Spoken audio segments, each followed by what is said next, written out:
अम्मा 30 रुपए के जामुन कर दो। हाँ हाँ बिटिया, देती हूँ, ये लो। मम्मी, ये बूढ़ी अम्मा इस उम्र में भी कितना काम कर रही हैं। हाँ बेटा, शायद इनका इस दुनिया में कोई नहीं होगा, तभी तो इतनी उम्र में भी खुद काम कर रही हैं। चलो बेटा, ऑटो वाला वेट कर रहे हैं। उस औरत की बातों को सुनकर जानकी नाम की उस बूढ़ी औरत की आंखें भर आती हैं और वो अपने आप से ही बातें करने लगती है।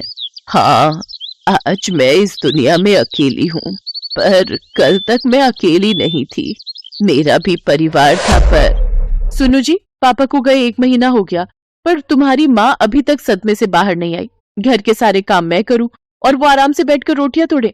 मैं कोई नौकरानी नहीं हूँ। तुम इन्हें किसी वृद्धाश्रम में छोड़ाओ, मैं तंग आ गई हूँ इनसे। तुम जानती भी हो सुधा, तुम क्या बोल रही हो? ये घर माँ के नाम है, अगर माँ चली गई तो उनके साथ ये घर भी चला जाएगा, फिर रहना सड़क पर। बात करती हो। लाओ मेरा टिफिन दो, मैं लेट हो रहा हूँ। विनोद काम पर चला जाता है, तभी जानकी मंदिर से आ जाती है। पोता सूरज भी साथ था। मम्मी देखो, दादी माँ और मुझे प्रसाद में खीर मिली, आप भी खाओ ना मम्मी। मुझे नहीं खानी, और चुपचाप जल्दी से खीर खत्म कर और पढ़ने बैठ। एक संडे का दिन होता है और पूरा दिन तू घूमने फिरने में लगा देता है। और माँ जी, आपको जब मैंने बोला था आज मशीन लगाकर कपड़े धो देना, तो आपसे कपड़े तो धुले नहीं, सुबह सुबह पूजा करने मंदिर चली गई। अब मशीन लगाकर कपड़े धो लो, बड़ी मेहरबानी होगी। चिंता मत करो बहू, मैं बस मशीन लगाने ही जा रही हूँ। सुधा का यही स्वभाव था। वो अपनी सास जानकी पर अत्याचार करती थी। घर के सारे काम जानकी ही करती थी। पति के दुनिया से चले जाने के बाद जानकी पर मुसीबतों का पहाड़ टूट पड़ा। जानकी की बहू सुधा तो इसी फिराक में थी कि किस तरह से जानकी को इस घर से धक्का देकर उनके घर की मालकिन बन जाए, और उसे मौका मिल ही गया। अरे मैं मर गई, ये गर्म पानी बाल्टी में किसने रखा था? मेरा हाथ जल गया। जरूर ये काम माँ जी का है। वो तो चाहती है कि मैं मर जाऊं और उन्हें इस घर में आराम से रहने को मिले। क्या हुआ सुधा, तुम्हारा हाथ कैसे जल गया? ये सब तुम्हारी माँ के कारण हुआ है। उन्होंने ही जानबूझकर बाल्टी में गर्म पानी भरकर रखा था ताकि मैं नहाने जाऊं तो मैं जल जाऊं। अब मैं इस घर में एक पल भी नहीं रहूंगी। मैं जा रही हूँ यहाँ से। माँ, आपको शर्म आनी चाहिए। आपकी वजह से आज मेरा घर परिवार टूट रहा है। आप कहीं चली क्यों नहीं जाती हो? मेरी इसमें कोई गलती नहीं विनोद बेटा, मुझे तो बहू ने ही कहा था कि उसे गर्म पानी से नहाना है, और मैंने उसे कहा भी था कि बाल्टी में गर्म पानी मैंने रख दिया है। मुझे नहीं पता कि ये बहू ऐसा क्यों कर रही है। तुम बेकार में ही मुझ पर नाराज हो रहे हो। हाँ हाँ, मैं ही झूठी हूँ, आप ही सच्ची हो। रहो अपने बेटे के साथ। सूरज स्कूल से आ जाए तो मैं उसे लेकर चली जाऊंगी। चिंता मत करो सुधा, मैं कोई ना कोई इंतजाम कल तक कर ही लूंगा, पर माँ इस घर में नहीं रहेगी। विनोद काम पर चला जाता है और सुधा अपने कमरे में जाकर सो जाती है। कुछ देर बाद सूरज स्कूल से आता है, तब वो उठती है। मम्मी दादी कहाँ हो सब? अरे मेरा राजा बेटा आ गया, चल तू बैठ, मैं तेरे लिए अभी खाना लगाती हूँ। माँ जी, खाना बन गया या नहीं? अरे ये कहाँ चली गई? मम्मी दादी कहाँ चली गई? उन्होंने मुझे बोला था आज वो मुझे पार्क में झूला झुलाने ले जाएंगी। सुधा पूरे घर में देखती है पर उसे कहीं भी जानकी नजर नहीं आती। वो विनोद को फोन मिलाती है। विनोद घर आता है। विनोद, सूरज माँ जी से मिलने के लिए रो रहा है, अब उसे कैसे समझाएं? चिंता मत करो सुधा, मैं सूरज को समझाता हूँ। सूरज बेटा रोते नहीं है, तुम्हारी दादी जी हरिद्वार गई हैं, वहां एक बहुत बड़ी पूजा होने वाली है, इसलिए उन्हें आने में थोड़ा समय लगेगा। कुछ दिनों बाद तुम्हारी दादी आ जाएंगी, ठीक है? सुधा और विनोद किसी तरह सूरज को समझा देते हैं, पर वो दोनों जानकी के बारे में कुछ भी पता करने के बारे में नहीं सोचते। जानकी सड़कों पर अकेली बेसहारा घूम रही थी। जानकी के पास जो थोड़े बहुत पैसे थे वो लेकर वो दूसरे शहर आ गई और एक झुग्गी में रहकर अपना गुजारा करने लगी। अब तो बहुत से झुग्गी वाले जानकी को जानते थे। जानकी को घर से निकले आज 10 साल हो गए। पिछले 10 सालों से जानकी अपने परिवार से दूर है, पर विनोद और सुधा ने उसे ढूंढने तक की कोशिश नहीं की। गर्मियों का सीजन आया तो जानकी ने मंडी से जामुन खरीदे और जामुन बेचने लगी। आज 80 साल की उम्र में जानकी इस दुनिया में परिवार के होते हुए भी अकेली है और आज भी खुद से कमाकर अपनी जिंदगी गुजार रही है। जानकी काकी, घर चल रही हो? मैं घर ही जा रही हूँ। शोभा बिटिया, अभी बहुत जामुन पड़े हैं, मैं सोच रही हूँ कुछ देर और बैठ जाती हूँ, थोड़े और बिक जाएंगे तो नुकसान नहीं होगा। लाला के जामुन के पैसे लौटाने हैं, घर ले गई तो जामुन खराब हो जाएंगे। और तुम्हारी नारियल पानी की बिक्री हुई क्या आज थोड़ी? हाँ काकी, आज बाजार में घूम कर बेचे तब जाकर बिके। मैं तो कहती हूँ मुझे दे दिया करो बेचने के लिए, पर तुम मानती कहाँ हो काकी? नहीं बिटिया, तुझे भी तो अपने घर का ख्याल रखना है। तू भी तो कितनी मेहनत करती है ना। तेरे बापू की तबीयत ठीक नहीं रहती, माँ भी तो घरों में काम करती है। कम से कम तू मेहनत करके घर को चला लेती है। ये बहुत बड़ी बात है बिटिया। चिंता मत कर, मेरी बूढ़ी हड्डियों में बहुत ताकत है। जिंदगी के दुखों ने मेरे शरीर को मजबूत बना दिया है। तुमसे बहुत कुछ सीखने को मिलता है काकी। अच्छा, मैं घर चलती हूँ, फिर तुम आराम से आ जाना। जानकी को जामुन बेचते रात हो गई। उसके पास अभी भी जामुन बचे हुए थे। तभी उसके पास एक गाड़ी आकर रुकती है। अरे यार, जामुन खाने का बहुत मन हो रहा है। चल ना, उन अम्मा से जामुन लेते हैं। एक काम कर, तू जल्दी से जाकर ले आ, मैं गाड़ी साइड लगाता हूँ। अम्मा 50 रुपए के जामुन कर दो। अभी करती हूँ बेटा।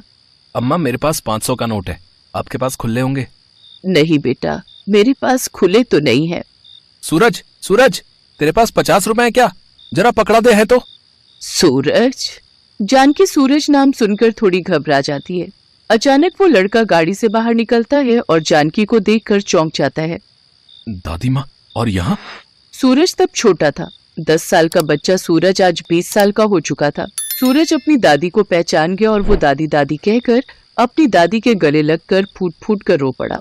सूरज कॉलेज में पढ़ रहा था तो वो इसी शहर में रहता था। सूरज को जानकी से सारी बात पता चलती है और वो भी अपने पोते से लिपट कर खूब रोती है। इसके बाद जानकी सबसे विदा लेकर अपने पोते सूरज के साथ अपने शहर अपने घर पहुंचती है। जानकी को सूरज के साथ देखकर विनोद और सुधा हैरान रह जाते हैं, पर सूरज गुस्से में था। मम्मी पापा, आखिरी बार आप लोगों से मिलने और अपना सारा सामान लेने आया हूँ।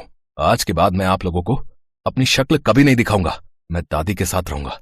आपने मुझसे झूठ बोला कि दादी माँ हरिद्वार गई हैं, पर आज 10 साल बाद दादी की हालत देखकर सचमुच मुझे आपको अपने माता पिता कहते हुए भी शर्म आ रही है। मैं हमेशा दादी माँ के बारे में आपसे पूछता था, पर आप हमेशा टाल देते थे।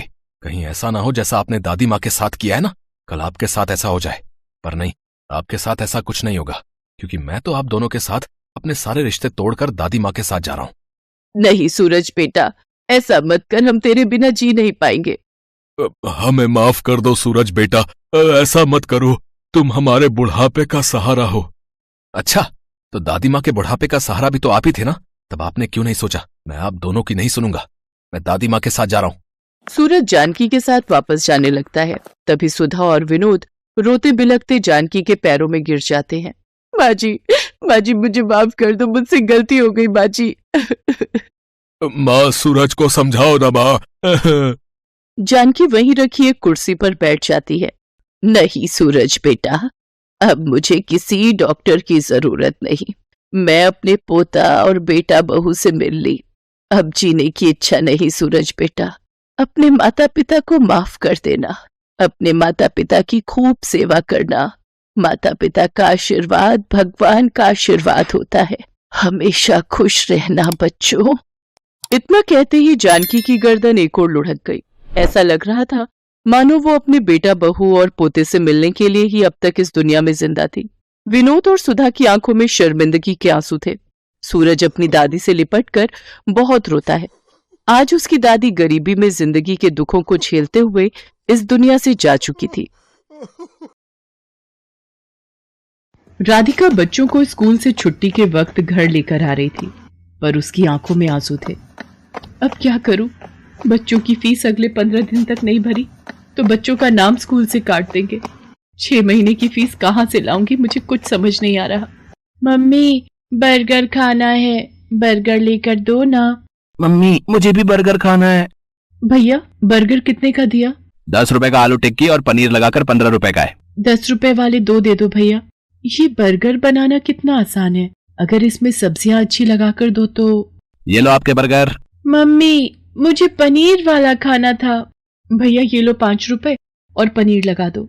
बस इतना सा टुकड़ा पनीर का, इसके 5 रुपए।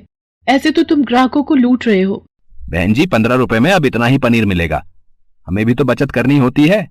अगर एक ही बर्गर पर ढेर पनीर लगा दिया तो फिर हमने दुकान चला ली, और इतना ही कम लग रहा है तो खुद घर पर क्यों नहीं बना लेते बर्गर।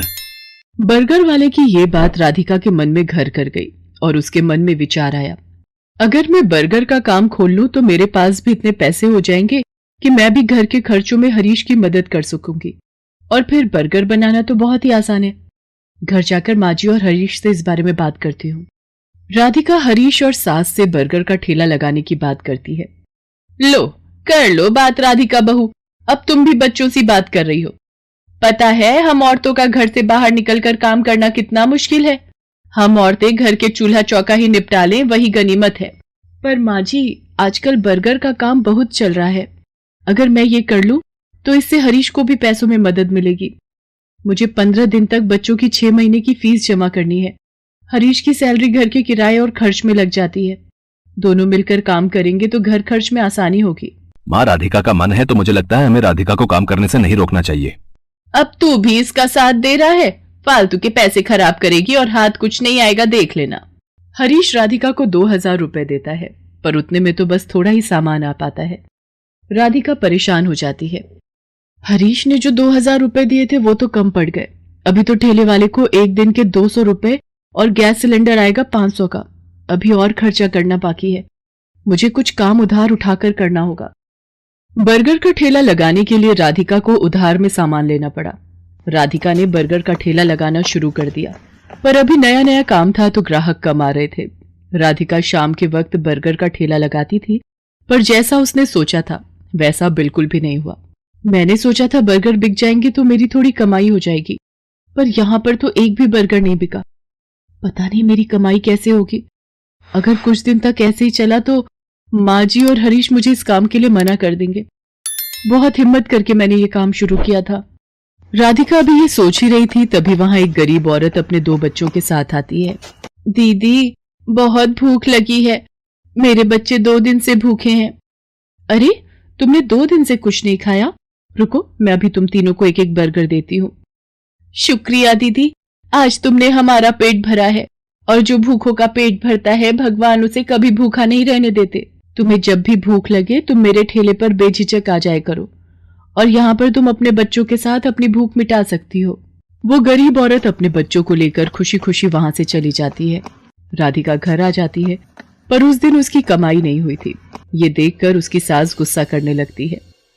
लो, मैंने तो पहले ही मना किया था कि ये चोचले पालने की जरूरत नहीं है। पिछले 3 दिन से मुश्किल से 100 रुपए कमाकर घर आ रही है और सामान लगा लेती है 2 से 3 हजार रुपए का रोजाना का। अब रोटी सब्जी तो बनेगी नहीं। हम सब ये बर्गर खाकर पेट भर लेते हैं। क्यों, अब तो तू खुश है ना अपना नुकसान करके? माँ जी, मैं कोशिश कर रही हूँ ना, और मुझे विश्वास है एक दिन मुझे अपने काम में सफलता जरूर मिलेगी।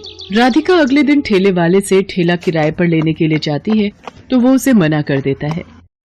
देखो बहन जी, मैं पिछले 4 दिन से तुम्हें उधार पर ठेला दे रहा हूँ है। 200 रुपए रोज का किराया है, बस आज के लिए और उधार दे रहा हूँ।